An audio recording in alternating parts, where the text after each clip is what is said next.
پرسی کورد ئەو پرس و بابەتە گرنگەی کە تا ئێستا بە هەڵواستراوی ماوەتەوە چارەنووسی کورد و خاکەکەی لە هەر چوار پارچەی کوردستان تا ئێستا چارەسەرێکی گونجای بوون. زۆر جار باس لەوە دەکرێت بەهۆی ناتەبایی کورد خۆیەوە بۆ کە نەتوانراوە کێشەیە چارەسەر بکرێت. پرسی کورد تەنها بۆ نەوەستاوەکە بە چوار پارچەی بمێنێتەوە بە خاکێکی دابڕنراو بە داگیرکردنی خاکێکی دابەشکراوە. بەڵکو لێستا پرسەکاتۆتە سەر ئەوەی کە وڵاتانی دیکە بیانەوێت لەسەر ئەو خاکەی کە دابەش کراوە سەفەقاتێکی کە ڕێکەوتنێکی دیکە بەبێ ئامادەبوونی کورد ساس بکەن. کۆبوونەوەی نێوان هەریەک لە وڵاتانی رووسیا و تورکیا و سووریا هەبوو بەر لە هات یاخود پێنانەنێ و ساڵی 2023. ئێستا باس لە کۆبوونەوەیەکی دیکە دەکرێت لە نێوان سووریا و تورکیادا کە پێدەچێت پرسی سەرەکی دانیشتن و کۆبوونەوەکە هەر لەسەر ناوی کورد بێت. لەسەرم بابەتە گفتوگە زیاتر لەگەڵ بەڕێز فەتحوڵڵا حوسێنی کە بەڕێزیان ئەندامی نوێنەرایەتی ڕۆژاوان لە هەرێمی کوردستان گفتوگە زیاتر دەکەم لێ ڕاستەخۆ لە ستۆدیۆمیان ئێمەیە. کاک فەتحوڵڵا زۆر سوپاس بۆ ئامادەبوونت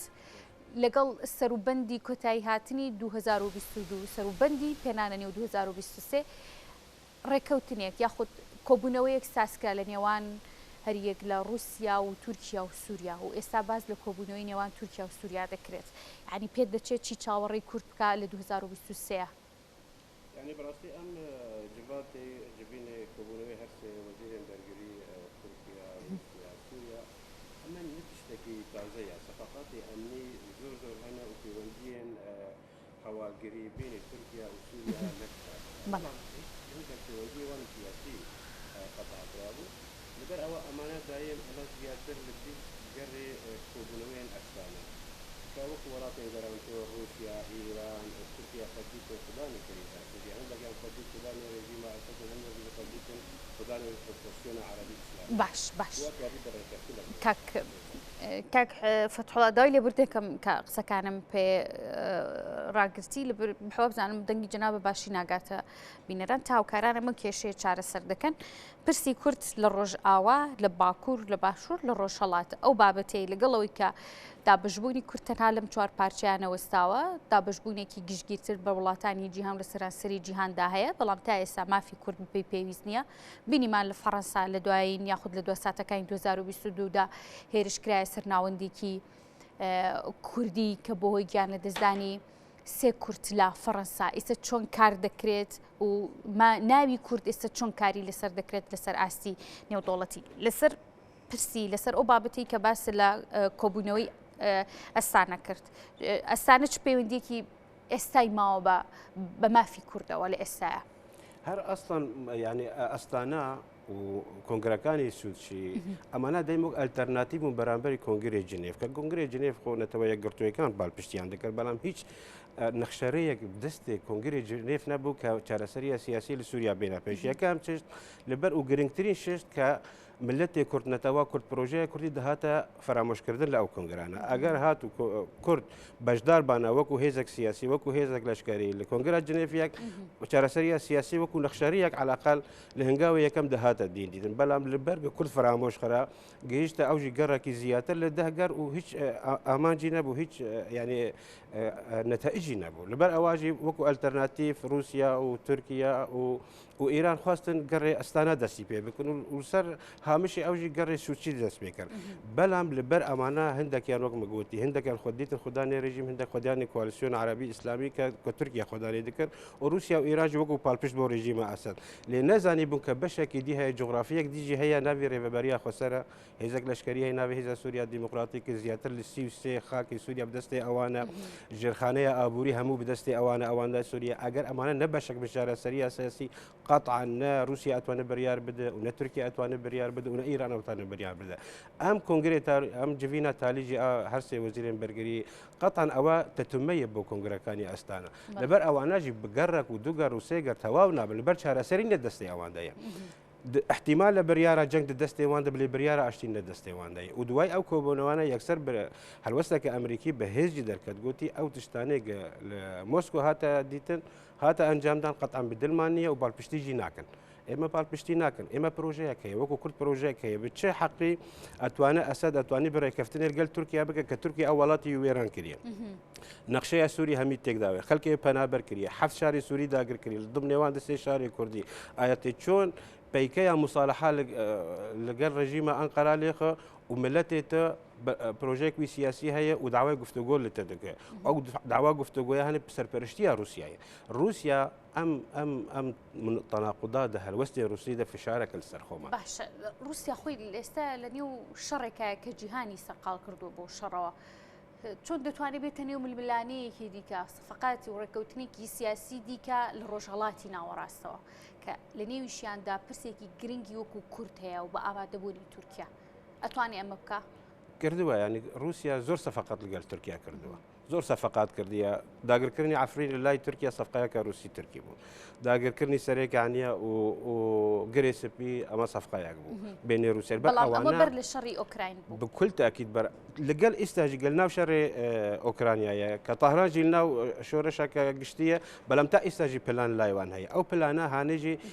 دايم تينا يك جار اتهامه كردكن ايوا بوني امريكا لسوريا يعني وكانه اي ما امريكا هنا وانا وخاكي سوريا خو امريكا هاتوا بو بالبشتيا بروجي كيبك بو دعم هذا سوريا ديمقراطي بو نمانا تيرور او تيرور نائمه تانيا لزرار مندن بشار اسد جي لزرار مند كواليسيون عربي اسلامي جي لزرار مند همو ملتكاني سوريا لزرار مندن بلام ام استحقاقاتي كروسيا ودكا بسرپرشتي روسيا تركيا وسوريا قطعا وانجامي من نبل لسرخاكا سوريا راستا بروجي وان واضحه دجاتيا ملتي كرده دجاتيا دسكفتن ملتي كرده نمانا ريفا بريا خسر بك بروجيه كسياسي اما زياتر لحي صال نجاحته هنا وهمو بيكاتين روج افا باكر روجلات سوريا بيكوا دجين هێزاوانی لەشکریەک هێزە پرۆژایوانی سیاسی شاندێوانی دیبلۆماسی بستادان دەستگایوانی خەدەمی و ڕۆشنبیری و جڤاکی هەن ئەمانە هەموو خستیە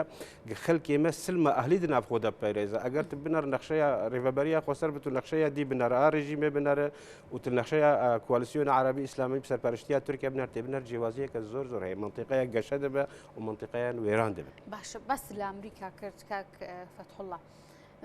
ئەمریکا تا چند دەتوانرێت بە هاوپەیمانێکی متمانە پێکراو لە نێو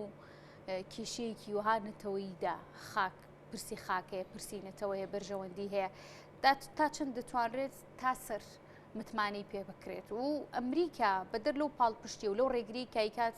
بۆ تێکدانی زیاتری ڕۆژاوای کوردستان چی دیکە ئاکا بۆ کورد چاوەڕی چی لێکرێت يعني تا ئێستا ئێمە بچاوی خۆمان وەکو ڕێڤەبەریە خۆسەر وەکێزە سووریا دیم ئێمە پلانە مەلگەل ئەمریکا پلانێک درێژ خایەنە نە پلانەکە تەکتیکیە بۆش لەبەر نەمانە تیرۆر و نەمانە داعش نایوێ واتای هەنگە تیرۆر نەما بەسەدان فەسائلی جۆرا و جۆر پەیوەندیوان بە تیرۆر و تیرۆریستن و خاکی تورکیا دایم سینۆرەکی کراوە هەیە زیاتر لە 835 کیلومتر کراوە بینە خۆمان و بینێ تورکیا لە ئەو دەرگانە دایم بۆمە مەشاکلە پەیاکەن لەبەر ئەوە نەمانی تیرۆر تێواتە هەنە شکەناندنە پرۆژەیە تورکیا تێ وەی واتەیە هاانێ لاوازبوونە ئەسد ئەسد چەندی لاوازە بەڵام ئەو کەسانی دامی دەکەن ئەبێت تێبگێژن کە ئێوان مڕەهەنە سەر تشتێکی خاسر دەکەن ڕژیمە ئەسد ئەو سوپای نەماوەی بەرگریت بەرخۆت بکە سوپای نەمای بەرگریت بەردی مەشق و ساحل و لازقیت بکە تا بێ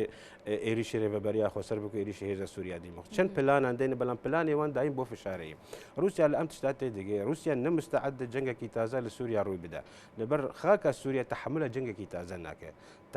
تحملە پەنابەرەیەکی تازە ناکە لەبەر هەموو جغرافی هاتیە گۆرن لەڕێیان لە ڕووی هێز و توانای حیزبەکانیشەوە لە ڕووی لەشکری يعني أتوان بالسر جميع أصعدة نلسر أستي لشكري لبرج رفضك الروسي أمريكي برانبري تركيا هيك إيريشكي محتمل بك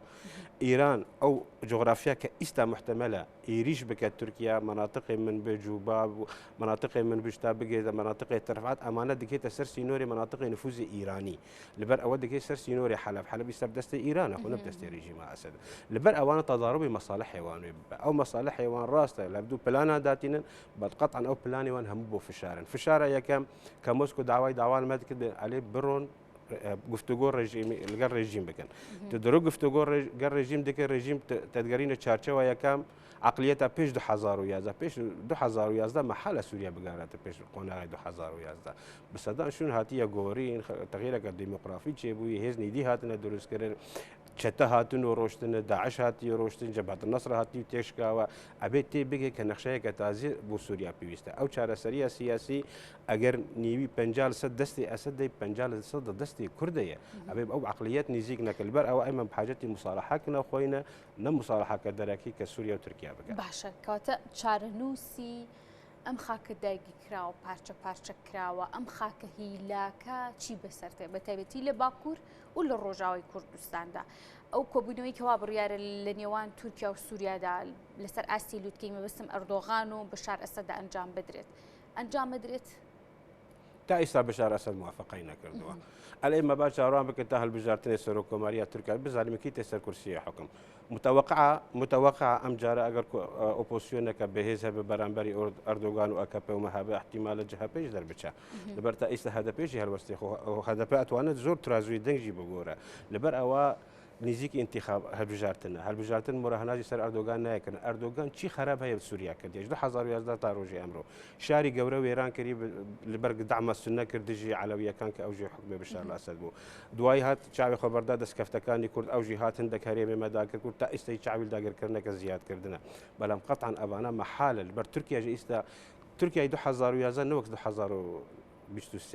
تورکیا ئێستا قەیرانێکی ئابووری گەورە هەیە ئێستا ئۆپۆسیۆنەکە بەهێز هەیە ئەگەر ئەردۆگان چەند ساڵ ئەتوانی بە نەجاحەت بینە و سەرکەوتن هەلبژارتن بینە نە بە خێرا سیاسەتی ئەردۆگان بە خێرا سیاسەتی ناوخۆی ئەردۆگان بوو کە وەزعی خەڵکی ئابووری باش بوو ئێستا وەزعی خەڵکی ئابووری باش نییە ناو تورکیا سەر بورکانێکە گەورەیە ئەگەر هات و بتەقە هەموو هەرێمەکە بخۆ مەشغول دەکە لەبەر ئەوەژی هەموو خەڵک بخۆ مەشغول کرد فەشەل لەگەڵ پەیوەندەکانی خۆ لەگەڵ مەسر هێنا لەگەڵ وڵاتێن کەنداوە هێنا فەشەل لە لیبیا هانی فەشەل ئێستا لە سووریا هێناوە لەبەر ئەو ئەگەر فەشەل نەهێنا ئاخر چەکی ئەردۆگان کە ئەو بوو کە بەرەو مساڵحە لەگەڵ ڕێژیمی بەعسی ئەسەد بکە پێش 2012 دوای بینی 2011 بەشار ئەسەد گوتی چەکێکی ماوی بکارتینێت و خەڵکی خۆت کوژ و ئەبێت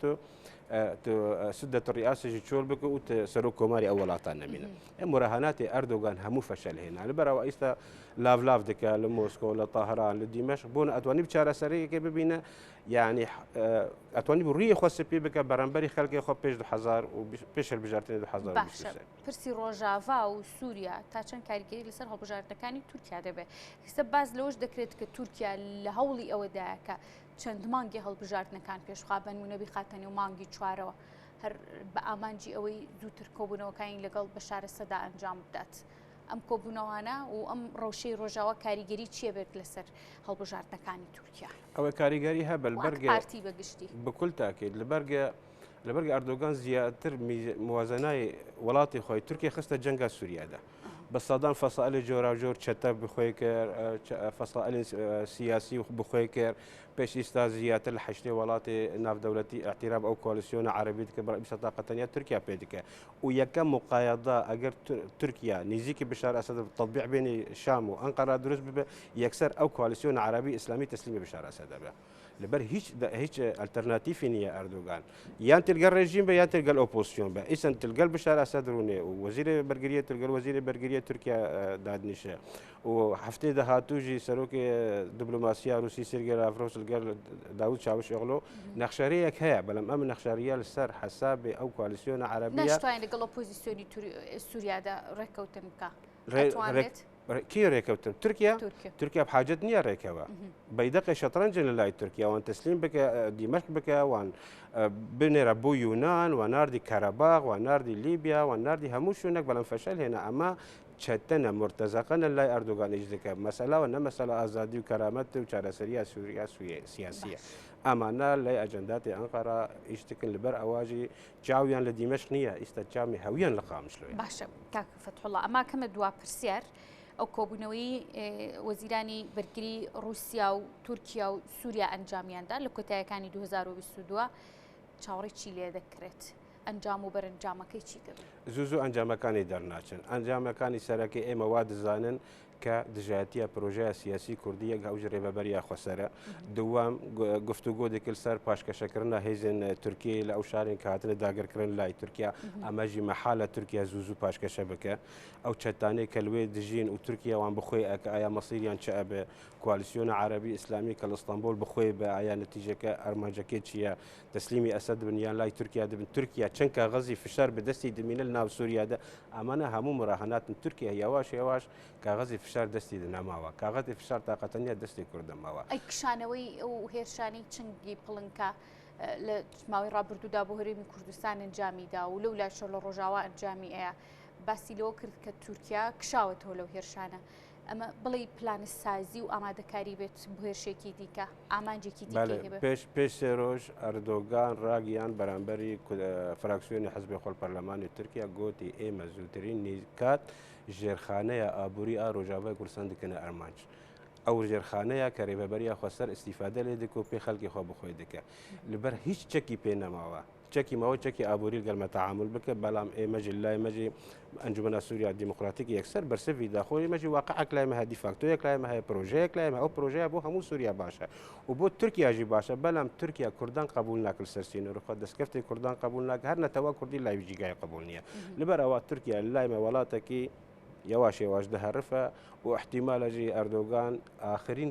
دوایین سەرۆکی تورکیا یەکگرتو سەرکەوتو نابێت لە هەڵبژاردننی داهاتوە ئەردۆغان احتیمالە سەرکەوتونە بە ئەگەر ئەم عینادی و ئەم ئۆفلازی سیاسی و لەشگەری لاوی هەبە ملەتی خۆ برسی کردووە دەنگەکانی وێ زۆر جودا هەبە بینی ئەو پێش 4 ساڵی دیکە بەڕێز فەتحوڵڵا حوسێنی دامی نێنرایەتی ڕۆژاوە لە هەرێم زۆر سپاس سپامادەبوون ماندوو نەبی